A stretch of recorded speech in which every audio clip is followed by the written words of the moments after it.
तो ये क्लास 9 के अंतर्गत लेसन आपका थ्योरी, जिसका नाम है पैर का दर्द, ये हिंदी सब्जेक्ट के अंतर्गत, और ये इसके कवि हैं सर्वेश्वर दयाल सक्सेना जी। और इस वीडियो के माध्यम से आज हम लोग इस पाठ का जो व्याख्या है उन सभी व्याख्या को इस वीडियो में कवर करेंगे। यहाँ बताया गया कि पहला देखोगे समस्त पदों की सब प्रसंग व्याख्या दिया गया है।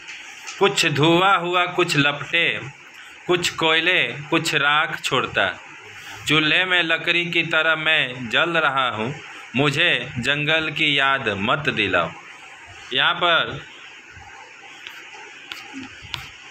संदर्भ देखिए, संदर्भ को छोड़कर हम सीधे प्रसंग आते हैं। ठीक, तो ये जो कविता है पेड़ को काटकर जंगल को बर्बाद किए जाने के प्रसंग में लिखा। तुम्हारे मन में आएगा कि आखिर इस कविता को क्यों लिखा गया।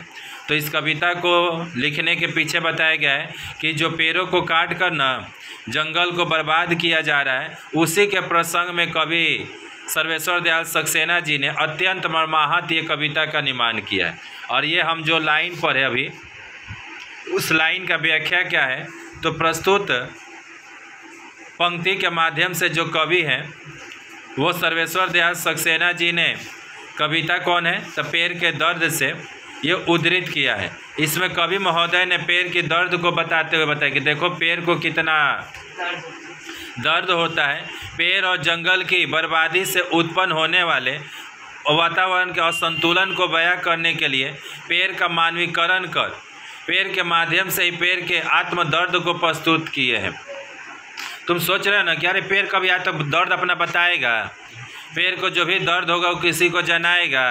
तो बताया गया कि ये जो कवि हैं सर्वेश्वर दयाल सक्सेना जी, वो क्या किए हैं कि पेड़ को ना मानवीकरण कर दिया। मानवीकरण मतलब उसको इंसान का रूप के हिसाब से सोच रहे हैं। जैसे तुम्ही लोग में आप बसंत रजनी चैप्टर था ना, धीरे धीरे आप बसंत रजनी, तो उसमें भी बादल को उन्होंने क्या किया था, धकर एक नारी का रूप दे दिया था। नायिका मतलब वही नारी का रूप दे दिया था। अब कि हाँ एक औरत है, अब उसमें बादल के बारे में बताया गया था। तो उसी तरह से यहाँ पर जो कवि है इस पेड़ को मानवीकरण कर देखिए, पेड़ देखो अपना कैसे दर्द मानव के तौर पर तुमको बता रहा है।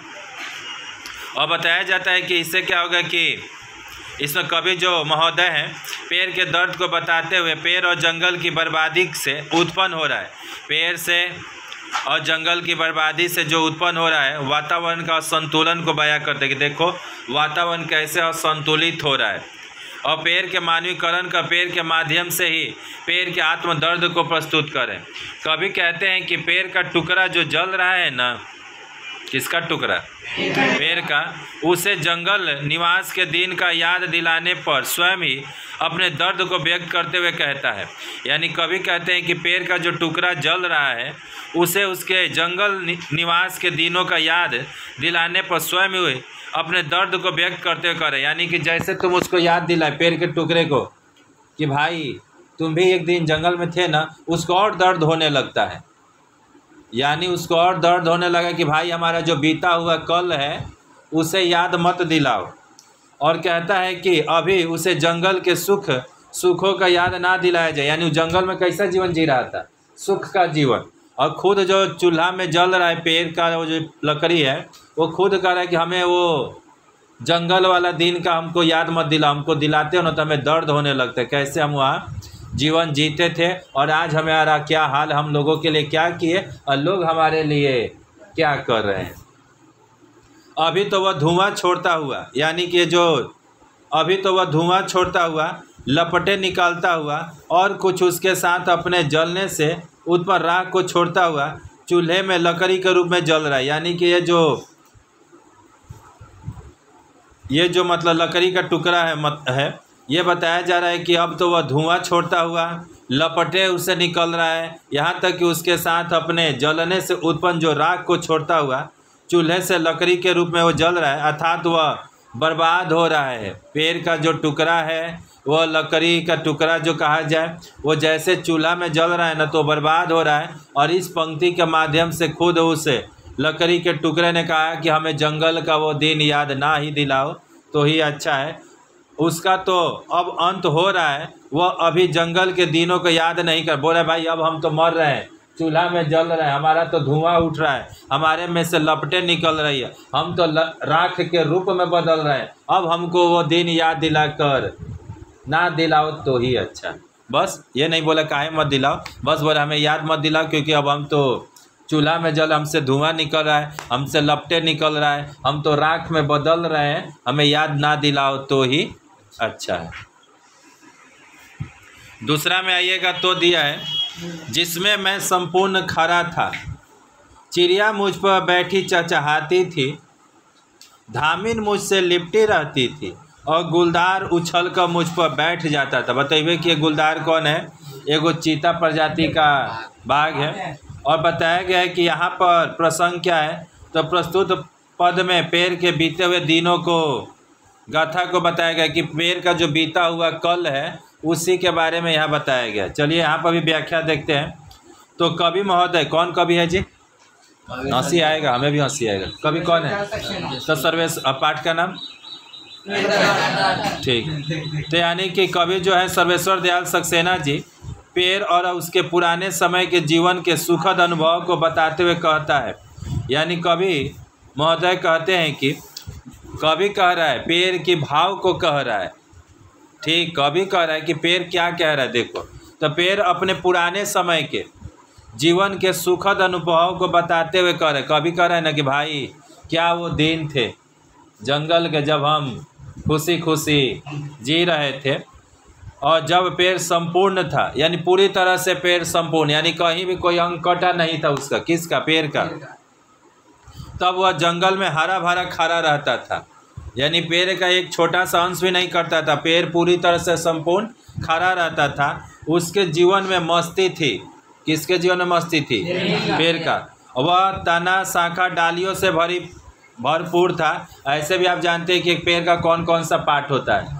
जड़, तना, शाखा, डाली, फल, फूल, पत्तियाँ, टहनी, ये सब चीज़ होता है। तो बताया जाता है एक पेड़ जो होता है पूरी तरह से जंगल में भरपूर था इन सभी चीज़ों से, जो जो नाम अभी हम धरे। और पक्षियाँ उस पर बैठ कर क्या करती थी? चहचहाती थी, अपना बसेरा बनाती थी। यहाँ तक कि जो धामिन था ना, कौन धामिन है? सांप है। तो धामिन उस पर एक डाल से दूसरे डाल पर टहला करते थे, यानी धामिन की जो सांप है वो उसी से लिपटे रहते थे और एक डाल से दूसरे डाल पर चला करते थे और उसमें फूल के बाद फल लगा करते थे। उस पेड़ बता रहा है कि देखो हमारा भी जीवन क्या था, हमारे ऊपर चिड़िया चहचहाया करती थी। धामिन जो सांप है वह इस डाल से उस डाल में जाया करता था, लिपटा रहता था। यहाँ तक कि मेरे में पहले फल, हमारे मतलब फूल के बाद हमारे में फल लगता था। चारों तरफ सुख ही सुख का जीवन का अनुभव होता था। जंगली जो जीव थे वो भी उछला और कूदा करते थे। कैसा जीवन था। आइए तीसरा, जंगल की याद अब उन कुल्हाड़ियों की याद रह गई है। जंगल की याद गई, अब उन कुल्हाड़ियों की याद रह गई है जो मुझ पर चलती थी और उन आरों की जिन्होंने मेरे टुकड़े टुकड़े किए। आरा समझते हो ना? आरी तो छोटका होता है, ठीक। आरी से क्या होता है? लकड़ी हथौड़ी काटने का। और जो जंगल में बड़ा बड़ा पेड़ को काटा है तो वो आरा, ठीक। आरी छोटा, स्त्रीलिंग और हो गया पुल्लिंग, ठीक। और यहाँ बताया जाता है कुल्हाड़ी समझते हो गया जिससे छोटा छोटा पीस किया जाता है। तो यहाँ बताया गया है कि अब मेरे संपूर्णता मुँह से छीन लिया गया। ये भी बताया गया है कि प्रसंग में अगर आप समझना चाहेंगे तो पर्यावरण के बर्बादी के प्रसंग में आया है। और प्रस्तुत काव्य खंड में कवि कहते हैं कि पेड़ अपने पुराने दिनों की यादों को भूल गया है। पेड़ कहता है कि अब हमें याद ना ही दिलाओ तो ठीक है, हम भी वो दिन भूल गए, इसमें हमारी भी भलाई है, जो भी समझो। अब उसे सिर्फ उस कुल्हाड़ियों की मार याद आ रही। जंगल में जितना उस सुखी का जीवन पल था, जो अभी इससे पहले वाला पद में हमने पढ़ाया, यानी बोले वो सब हम भूल गए। बस हमको क्या याद है? तो हमारे ऊपर जो कुल्हाड़ी का जो वार हो रहा है ना, जो हुआ था, वही हमें याद है। तब हमें सिर्फ कुल्हाड़ियों की मार याद आ रही है, जो उसके ऊपर एक एक कर चल रहा था। कुल्हाड़ियों से उसे काटा जा रहा था। हमें सब प्यार मोहब्बत गया बाहर में, हमको कुछ याद नहीं है। हमें बस ये याद है कि एक एक करके जो कुल्हाड़ी मेरे ऊपर चला था वही सब हमें अब याद है। और लोग उसके विनाश में लगे हुए थे, यानी सारा लोग मेरे विनाश में लगा था, कब हम कट जाए, कब धरती से अलग हट जाए या अलग हो जाए। उसके बाद पेड़ों को वह आरा याद आता। अब बोला कुल्हाड़ी तो याद था ही, उसके बाद हमको वो आरा भी याद है जिससे उसके टुकड़े टुकड़े के यानी कुल्हाड़ी से काटा गया और आरा से उसको टुकड़े टुकड़े कर दिया गया, ठीक, टुकड़ा टुकड़ा कर दिया गया और उसकी संपूर्णता को छिन्न भिन्न कर दिया। बोल दिया कि बस पूरी तरह से जो संपूर्ण था, संपूर्ण मतलब एक ही पेड़ पर जड़, डाली, शाखा, फल, फूल, पत्ती, टहनी, जो भी कुछ, अब उस सब आरा से पाट पाट, डाली काट दिया, टहनी काट दिया, जड़ काट दिया, सब कुछ काट दिया, नहीं सब पाट पाट अलग अलग होता। बोला भाई हाँ ये आरा ना, ये आरा को भी हम नहीं भूले, इसी आरा ने मेरे पूरे पाट पाट को, संपूर्णता को अलग कर दिया है, उसे तहस और नहस कर दिया है। अब उतने भी उस जंगल कब, मतलब अब इतने पर भी उसे जंगल कब तक याद रहेगा। अब सोचो जो हमारे साथ इतना ही किए हैं, जो हमें कुल्हाड़ी से दे काट दिए, जो आरा से हमें संपूर्णता छीन लिए, अब हमें कब तक जंगल याद रहेगा। उसे अब बस दुख के दिन याद आते हैं ना कि सुख के। चौथा में जाइए, थोड़ा हम भी जल्दीबाजी में पढ़ दे रहे हैं। चूल्हे में लकड़ी की तरह अब मैं जल रहा हूँ, बिना यह जाने कि जो हांडी चढ़ी है उसकी खुद बुद्ध झूठी है या उसमें किसी का पेट भरेगा या आत्मा तृप्त होगी। यहाँ पर प्रसंग में अगर आप देखना चाहेंगे तो कविता के कवि जो सर्वेश्वर दयाल सक्सेना जी ने इस कविता खंड में कटे हुए पेड़ की मानसिक असमंजस्य को प्रकट किया है। यानी पेड़ को भी असमंजस्य है, यानी उसको भी पता नहीं कि मेरा रियल में क्या उपयोग हो रहा है। जो हांडी मेरे ऊपर चढ़ा है ना, जो मेरे ऊपर हांडी चूल्हा में जल रहा है और चूल्हे के ऊपर कौन है, हांडी है। उस हांडी में अगर दाना भी है कि झूठ मूठ के बस खाली पानी बुदबुदा रहा है या पानी खौल रहा है। चूल्हा में लकड़ी जल रहा है और लकड़ी को भी असमंजस है कि भाई मेरे ऊपर में जो हांडी चढ़ा है उस हांडी में भी कुछ अनाज के दाने हैं कि झूठ मूठ के खाली बस लकड़ी लगा दिया लो, पानी को गर्म कर खौला रहा है लो। तो यहाँ पर बताया कि जिससे वह समझ नहीं पा रहा है, समझे में नहीं आ रहा है कि आखिर कर क्या रहा है, हमको खाली जला रहा है लो, झूठ मूठ के अनाजों पका रहा है कि खाली बस जला ही रहा है। और अब वह क्या होने वाला, अब वो सोच रहा है कि मेरा अब क्या होगा। प्रस्तुत पद में खंड में कवि सर्वेश्वर दयाल सक्सेना जी कहते हैं कि काटा हुआ पेड़ जो जल रहा है ना, कहता है कि अब तो वह टुकड़े टुकड़े में परिवर्तित हो गया। पेड़ कटा, टुकड़े टुकड़े में परिवर्तित हो गया और चूल्हे में जलाया जा रहा है। उसे इस बात का पता नहीं कि चूल्हे में जब वह जलाया जा रहा है उस पर रखी हुई जो हांडी है, क्या रखा हुआ है, हांडी, उस हांडी में पक रहा दाल या भात पकते समय जो आवाज़ कर रहा है वो सच्चाई की भी है कि झूठ है। यानी जो आवाज़ बुद बुद बुद करके आ रहा है तो सच में वो दाल या भात पक रहा है कि झूठ मूठ के खाली बस आवाज़ कर रहा है। वह मेरे दुखों को व्यक्त करे, कहीं ऐसा तो नहीं ना कि मेरा दुख को बुदबुदा रहा है, या पक कर पकने वाले भर, या पक कर पकाने वाले के पेट भर उसे क्षुभा को शांत करने वाला। यानी वो सोच रहा है कि जो पका रहा है उसके भूख को शांत करने वाला है। बस यही सोचा कि कहीं हमारी ये दुख को व्यक्त कर रहा है कि जो पका रहा है उसके पेट के भूख को शांत करेगा, उसे आत्मा को तृप्त करेगा। जो पका रहा हो सकता है उसकी आत्मा खाकर तृप्त हो जाए, खुश हो जाए। पेड़ के टुकड़े को बिल्कुल भी पता नहीं है, उसे जलाकर पेट भरण करने वाले की आत्मा पेट भरण से तृप्त भी होगी या नहीं। यानी पेड़ को खुद ही नहीं पता है कि जो हमको जलाकर ये भोजन बना रहा है ना, क्या उससे उसकी आत्मा शांत होगी खाकर कि भी नहीं।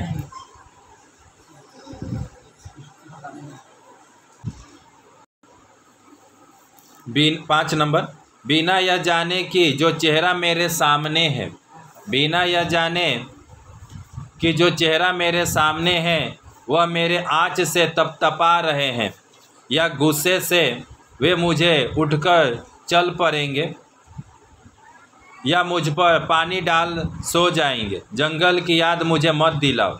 यहाँ पर बताया गया प्रसंग क्या है कि जलते हुए पेड़ का टुकड़ा यूँ तो ख़त्म हो चुका है, और फिर भी असमंजस में है कि उसका संपूर्ण विनाश कैसे होने वाला, यानी पेड़ सोचा है ना हम पूरी तरह से कैसे नष्ट होंगे। उस पर उस जल रहे लकड़ी के टुकड़े को यह पता भी नहीं है कि उसके सामने जो चेहरा है उसके जलने से निकलने वाले ताप से तप रहा है या नहीं, यानी उसका जो चेहरा है वो किससे तप रहा है। उसे पता नहीं है कि कहीं वह उसके ताप से गुस्से में आकर उसके ऊपर पानी डाल दे, यानी कि पेड़ को ये पता नहीं कि कहीं लोग हमसे जो गर्मी निकल रहा है ना, कहीं लोग गुस्सा में आकर मेरे ताप से गुस्सा में आकर कभी कभी देखना चूल्हा में लोग पानी दे देता है। जो लकड़ी है ना, जो देखता है जब ज़्यादा आँच होने लगा तुरंत लकड़िया को निकालता है लोग गुस्सा में, हट इतना आँच हो गया धक तुरंत उस पर पानी डाल देता है, आराम से तनी ठंडा हो जाए, खाना बन गया। होता है कि नहीं ऐसा। और बताया गया है कि उसे जलते हुए बुझकर उठ जाएगा या बिना पकाए खाए वो सो जाएगा। यानी लोग के बारे में सोचा कि अगर हमारी गर्मी से लोग क्या करेंगे, मेरे ऊपर में पानी डाल देंगे या मुझे जलते हुए छोड़ कर उठ जाएंगे, या वह बिना पकाए खाए सो जाएंगे। मतलब बिना पकाए लोग मेरे ताप से क्या करेंगे, मेरे ऊपर पानी डालेंगे कि मेरे ऊपर वैसे उठ जाएंगे ज़्यादा गर्मी होगा तो, या कि बिना पकाए ही बस इतना गर्मी दे रहा जा रहे सोने नहीं खाएंगे। यही पेड़ सोच रहा है। यह सब बातें लकड़ी के टुकड़े को समझ में नहीं आ रहा है, वह असमंजस में है। इसीलिए लकड़ी का टुकड़ा उसे जंगल की याद दिलाने वाले से जंगल की याद ना दिलाने के लिए प्रार्थना करे जंगल के लोग। इसीलिए लकड़ी का जो टुकड़ा है जंगल की याद दिलाने वाले से, जो जंगल का याद दिला रहे हैं ना उसको करे भाई मत दिलाओ, उसमें ही मेरे को मतलब हमारा मतलब कहा जाए तो बड़ाई है, हमारा शांति है, हमें मत दिलाओ। हमें वो सुन कर हमें खुद हम उदास हो जाते हैं। लकड़ी का टुकड़ा अपनी दयनीय दशा से बड़ा ही दुखी है। लास्ट है, एक चिंगारी झड़ती पत्तियां है जिसमें अब भी चुम लेना चाहता हूँ इस धरती जिसमें मेरी जड़ें थी। यहाँ पर प्रस्तुत कविता के अंत में सब कुछ बर्बाद होने के बावजूद भी पेड़ द्वारा उपजे पावन प्रसंग को ध्यान में रखा जा रहा है जो उसे अपने जन्मदात्री से है। प्रस्तुत कविता में कवि ने जन्मस्थली से अगाध प्रेम है, यानी पेड़ को इतना जल गया है फिर भी जहाँ से जन्म लिया था ना उससे उसको प्रेम है। पेड़ के कटे जले टुकड़े के माध्यम से पेड़ कट गया है, जल गया है, बाकी अभी भी जो उसमें थोड़ा सा जो जान है वो कहता है कि पेड़ का जलता हुआ टुकड़ा कहता है कि उसके जलने से निकलने वाली आग की चिंगारी झड़ते हुए पत्तियों के समान है। यानी कि मेरे बता रहे कि जलने से निकलने वाली आग की चिंगारी, जो चिंगारी निकल रही है ना वो पत्तियों के समान है। यानी जो चिंगारी निकल रही क्या है वो पत्तियाँ के समान है। वह वापस उसी धरती पर आ जाती है जहाँ से पेड़ के रूप में पैदा हुए थे। ये चिंगारी जो आग जल रहा है, ये चिंगारी एक तरह से कहा जाए तो ऊपर जा रहा है और ऊपर से समझो पत्ती के समान है। फिर से वो पत्तियाँ इसी धरती में आकर मिल जाएगी। जहाँ से हरियाली मिली है वहीं पर ये सुखी है, आनंद बटोर रहा है। उसे अपने जन्मदायिनी माँ से अगाध प्रेम है, यानी पेड़ को इस धरती से अपार प्रेम है और उससे अलग नहीं रह सकता। चाहे उसका कितना भी कट जाए, चाहे टुकड़े टुकड़े कर दिया जाए या जला दिया जाए या संपूर्ण रूप से नाश कर दिया जाए, वह किसी न किसी रूप में ये जो जन्मदात्री धरती है उससे मिलकर ही रहेगा, इससे अलग नहीं हो सकता।